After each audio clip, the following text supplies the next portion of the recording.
এই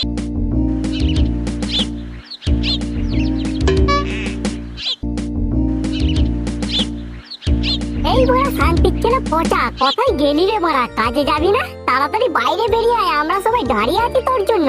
দেরি হলে যাবো চুদির ভাই ঠিকাদার খিস্তি পারবে, তাড়াতাড়ি বেরিয়ে আয় ভাই। ওদেরও বড় মাথা খারাপ হয়ে গেছে। ও সবে মাত্র এই নতুন বিয়ে করেছে আর ও এখন কাজে যাবে, তোর ভাবলে কি করে? ওরা ওই তো কালকে ফোন করে বললো যে তোরা যদি কাজে যাস কাল সকালে আমাকে ডেকে নিয়ে যাবি, তাই তোকে ডাকতে এসেছিল ওরা। ও গুদমারানি যাবে না রে ওরা, আমাদের ওরা পালিয়েছ, না হলে দেরি হয়ে যাবে না ওরা।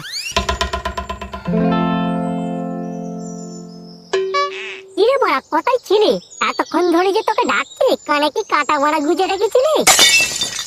না রে ভাই, আজকে আর কাজে যাবো না, তোরা বড়া চলে যা। আমার বইয়ের একটু শরীর খারাপ হয়েছে বুঝলি, ওর পাশে এখন আমার